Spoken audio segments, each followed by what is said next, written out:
set on the internet. Hi everybody, and welcome to Retro Station 1989. My name's Commander Dan. I'm the lone human inhabitant aboard the Retro Station. With me is my AI Margot, who runs all the day-to-day affairs and everything aboard the ship.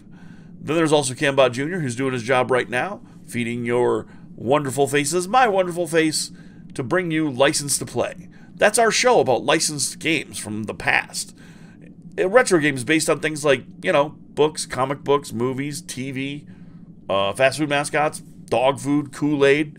Let's just say that if it had a license and it was a retro game, we evaluate it for you to tell you whether or not it has a license to play. Because if I don't, my sponsors from Planet X may want to liquidate the entire planet. But we'll not judge that by harsh standards. Go back and watch some of the evaluations if you want to have a better understanding of that. Now, welcome to Season 5 of License to Play. And today we're going to study Earth Customs for our sponsors over out there in Planet X, specifically the American Earthlings' love affair with the automobile. Our sponsors from Planet X were curious about our run of evaluations and why only a scant few featured Earth vehicle games, since there are so many of them. And I said that, well, I let them know that I don't care about cars that much. You know what I mean? I mean, there are a lot of people who love cars, and more power to you. NASCAR, F1. I get the appeal. I understand why you like them. I just don't give a shit. I mean, personally, I don't have a love affair with the car. I'm a Gen Xer. And also, anytime the station's fabricators make me anything, they have to be scaled down to not, you know, throw off our orbit with a bunch of weight. So, I mean, when I tried to make the head of Mrs. Jason Voorhees so that Jason wouldn't kill me, it came out really tiny. I mean, it's cute and all, but you get the picture. I can't have a car up here, so I don't care about cars that much. Maybe it's sour grapes, but I don't think so. I just never really gave a crap about cars. So let's take a look at America's love of the vehicle and get an idea what today's evaluation is going to focus on.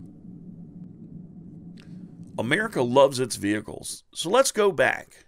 Wait, no, not that far back. I mean, not all the way back to basically the combustion engine. Let's start with America's fascination with car ownership, which hit its full stride with the baby boomers of the 50s and the cars of that era. We had all kinds of cars. The Thunderbird, we had the Edsel, the T-Wing, the Kroppenbusch 470, the Millimeter Racing Fido Century 1, that Tucker Man in His Dream car, Fish Tape. Look, I don't know cars. I told you that already. Basically, hot rods and cars featured everywhere when I was growing up. And in that time, the 50s and 60s, I mean, movies produced later during the 70s and 80s, they were the revival of that aesthetic. American Graffiti and Happy Days, and Ron Howard's first flick, Grand Theft Auto. Then the exploitation flicks abound in the 70s featuring Hallmark cars. White Line Fever, Bullet, and one of the best of all time, Smokey and the Bandit. But our love of cars in America didn't stop in the 70s. In fact, as time went on, there were phases we went through. Cars going in and out of fashion. In the 80s, the fastback American muscle cars like the Shelby Mustang, and other cars like the Corvette, and foreign cars like the Lamborghini and the Porsche 911. You know, those kind of cars were big then. And then in the 90s, we had the tuners, the Honda CRXs, the Nissans, focusing on street tuning and racing, made famous in the Fast and the Furious. And in the late 90s, we had okay, let's talk. Okay, I'm going to come off like a real jerk, I think, when I start talking about the late 90s, because it was the lamest thing since anything tried to be cool and ended up falling on its face. The late 90s gave pop culture a Lou Gehrig's disease level of lameness that could not be cured by any means whatsoever. You thought the Lambada was lame? Dude, there's parts of the late 90s that are just horrible. But hang in there with me, because to talk about today's game, we got to talk about two very specific times in pop culture history that I hate like poison. I'd rather get scabies on my soul. I'd rather get crotch lice in a beard that I don't have. I'd rather grow the beard just to get crotch lice in my beard than live in those times again. Okay, I hate them. And the first thing and time that I hate is this. The 60s. Oh, God, look at this shit. Okay, now I don't hate anyone, okay? I will never hate anyone for what they like doing in their off time or anything. But you have to admit, man, hippies are kind of lame. They're kind of the worst, right? All that dancing and protesting, drug addiction and kick-ass protest music, admittedly, some of it's really great. For what?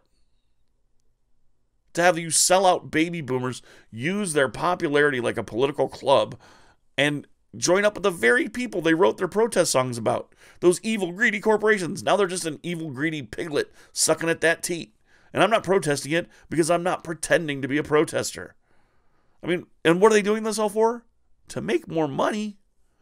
Look, these hippies, sellouts to the very last one. And the people who followed them were all pretty laissez-faire about belongings and society, especially when it was other people's stuff.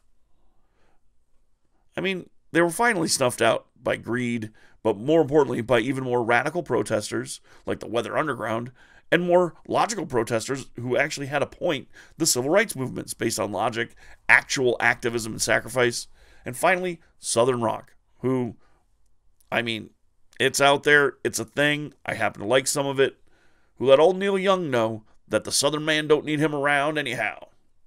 Thank you, Leonard Skinner, for letting Neil Young know that he could go jump up his own ass, even way back when.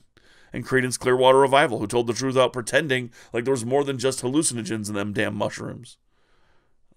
Looking out my back door, just look up that song.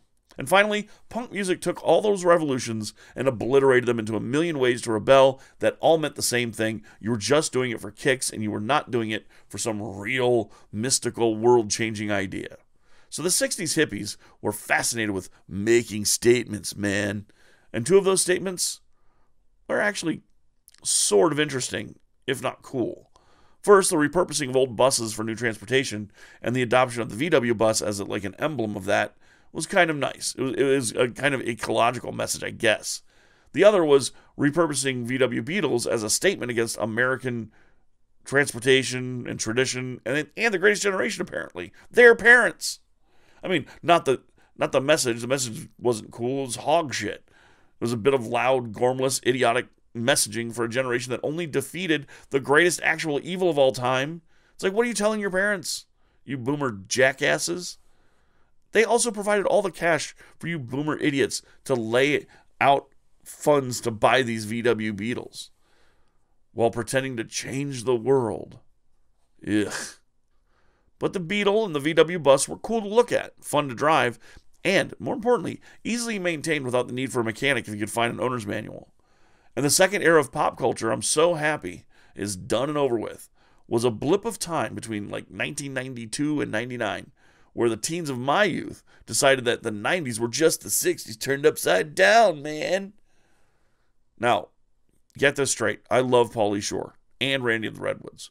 But MTV did everything they could to clone and reproduce the 60s itself, but instead of hippies, they'd have consumer versions of the hippies they could fool into control into believing that Woodstock, a spontaneous, filthy hippie festival people thought would change the world, man, was also a way for big commercial whorehouses to dole out some of the shittiest music from the 90s. Limp Bizkit, dude, it's not that they're bad, it's just that they're definitely not fucking Creedence Clearwater Revival or Jimi Hendrix, right? I mean, I'm of the era that those bands were meant to be popular. And even I knew then, when I saw Limp Bizkit sending little people dressed out like pieces of shit out of a giant toilet, I knew what we were getting right then. I wasn't, anyway, delusioned over that. It was also a place, Woodstock 99, where they could just refuse people the ability to drink water unless they could buy bottled water and had money. And the audience could feel free to throw cow shit at Green Day. No, really. I mean, the hippies at the original Woodstock didn't throw cow shit. They didn't even throw shit at Sha Na Na. And all across the country, Americans kind of wanted people to throw shit at Sha Na Na. Even music took a 60s turn. Now, some of it I actually liked. That Manchester sound from the UK, like and America's version of that, like D-Light, the B-52's resurgence. One dude I'm actually a fan of, Matthew Sweet, they all conspired to bring back the best part of the 60s, the swinging 60s. You know, mod culture. And Volkswagen pounced on that mod culture nostalgia for the swinging 60s and created the subject of this week's evaluation, the new VW Beetle. This is Beetle Adventure Racing by EA. It came out in 1999 and was a replacement for Need for Speed for the Nintendo 64 game system. This is a great multiplayer kart, alright, with 2-player races and up to 4-player split screen for the Beetle battle mode. This is a surprise for gamers in 1999, and for me, curmudgeon against hippies, VWs, and all their trappings that I am, it kind of shocked me here. Let's take a look at the production for this title and the game itself and see if it's evaluated worthy or worthless. It's going to have a deep sense of worthlessness if it fails. It's not that deep, really. I mean, let's just see if this thing's a hunk of shit. To talk about this game's origins, we got to talk about a magazine. You know, those things that used to come out periodically, usually monthly, and had something called editorial integrity. That was based on something called journalistic ethics. I know all these are foreign phrases now and have been so variably linked in so many ways to, you said journalism ethics, you're sexist. No, I'm saying I remember a time when magazines were held up as valuable or not based upon whether or not they helped a consumer make choices or identify problems within a subculture. All right? Now, if you grew up with Nintendo Power, but never ever got to read anything like EGM or GamePro, even maybe less GamePro, but more EGM, you may not understand the difference. I loved Nintendo Power. I backed the Howard Phillips Game Master coffee table book recently, and I envy every person who's been able to track down original artwork from the magazine's 24-year run, and I celebrate those issues. I really like them. But I also know and remember Nintendo Power isn't a trade publication. It's not even a media publication because its function is to just sell you on the idea of Nintendo itself as a product. Not the Nintendo Entertainment System or the Super Nintendo. Nintendo, the brand. Alright, in a more vulgar way, it's like Game Informer, posing as a trade magazine but working basically as a mouthpiece for the PR wings of all game production houses. Now, that's not to say that Game Informer don't try to have a point of view, but I have a review and a Where the Hell Are We Now report based about the lack of actual game coverage in game journalism today. Even reviews I watch, the only people telling the truth are the people who are too big to tear down via like copyright strikes and stuff. So I hope you get the idea of what a trade magazine isn't. So let's talk about a good example of what a trade magazine actually is and was. This is Road and Track magazine. It's for auto enthusiasts. It's for people who love cars the way PC gamers love lording their superior tech over the plebs with consoles. Tuner culture evolved out of Road and Track for cars the way that PC tuner culture evolved out of PC Gaming Monthly and video games and computer entertainment. It's published by Hearst Publications, owned by the guy Orson Welles based Charles Foster Kane on in Citizen Kane, but said that he didn't and was lying and is still lying about that even though he's dead. And Road and Track has a sister magazine you may have heard of, Car and Driver. These magazines have been around since post-war America. Look at these covers. And the baby boom. And their reports and reviews of cars are trusted for that reason, among many others. So, Road and Track dipped their toes in the video game world in 1992, after the world went banana Foster's apeshit over Test Drive Ferrari. Now, let's listen to the very awesome sounds of the Ferrari Testarossa roaring down the highway.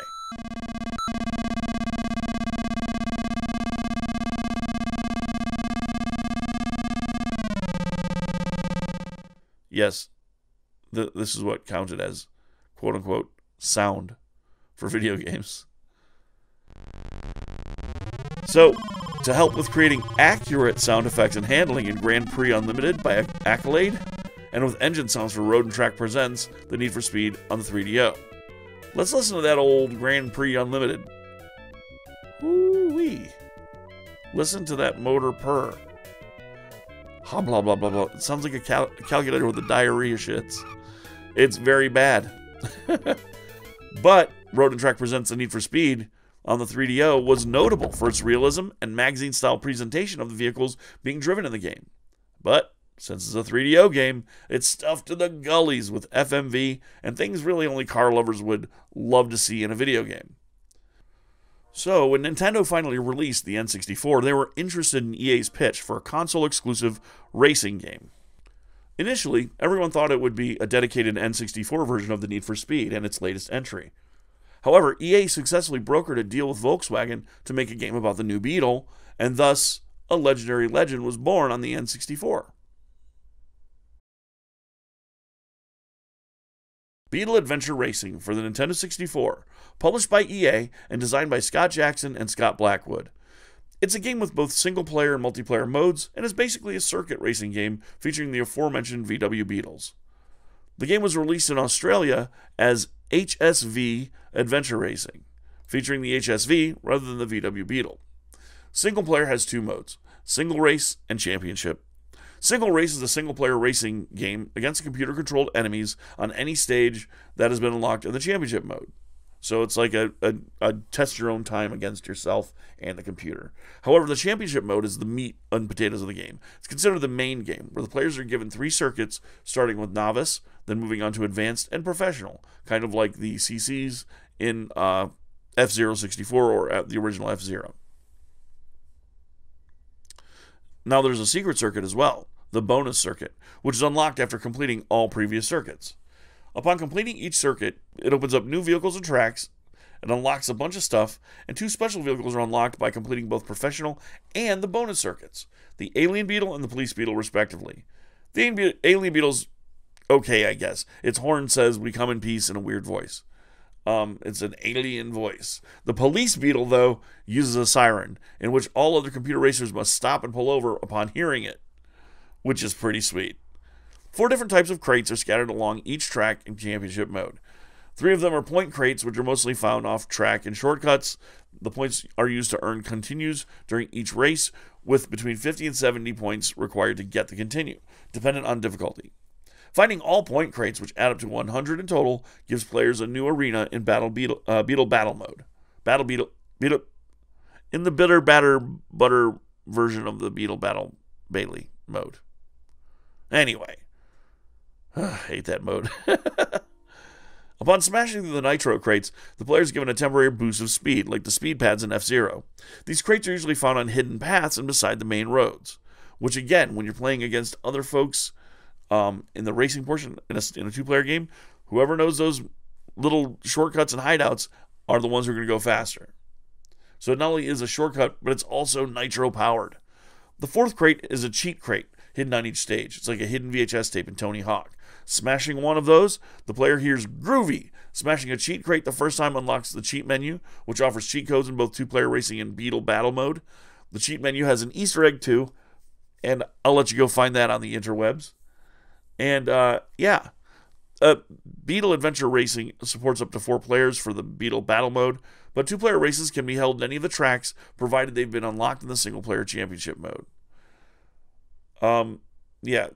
Beetle Battle. It's a vehicular combat mode in which players compete to collect 6 differently colored ladybugs, and then race for the exit after they're trying to destroy each other. Throughout this game, it maintains its sense of speed, its polish, in both great graphics and a great soundtrack throughout all modes of play. This game was really a pleasant surprise. It's a game I thought was going to be trash, and it's a game you do well to seek out. It can be had for around $20 most places. But with all of its secrets, fun racing speed, and good graphics and music, there's only one question left, isn't there? Moving on to hunk of shit status. So, Beetle Adventure Racing was created for the N64 to celebrate the more curvy and aerodynamic version of the VW Beetle in the 90s. And most folks overlooked it, like myself, as just another piece of licensed shovelware. I mean, Nintendo does have a habit of creating a lot of shovelware for their popular systems. I bet if you asked a bunch of your friends, who designed Beetle Adventure Racing?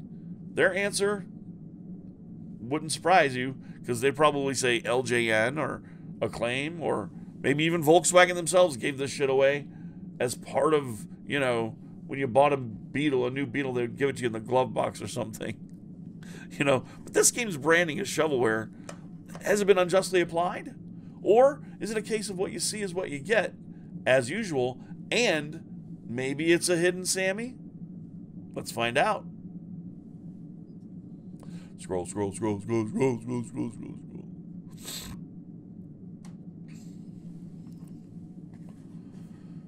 And that's the question we ask every show, which is, does Beetle Adventure Racing by EA for the Nintendo 64 have a license to play?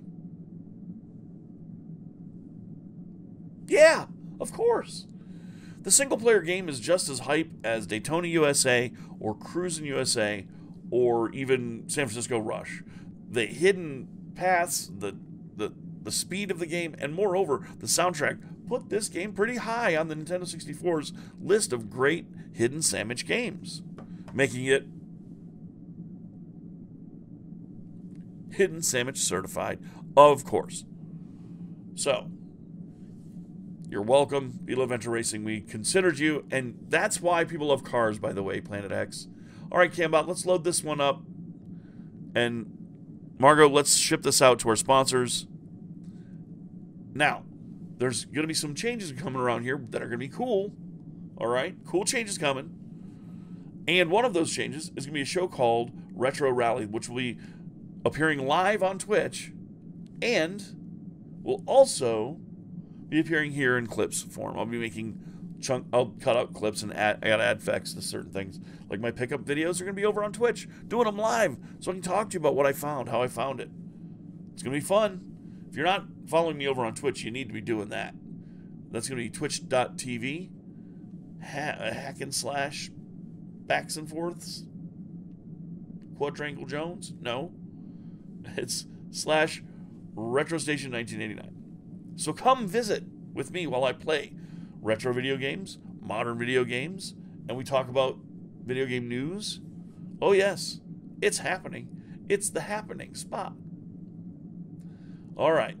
So, until next time, remember, no matter what I've said in the past, or what I said during this evaluation, or what I will say in the future, remember to always stay retro. Peace. Get upset on the internet. You're a salted dog.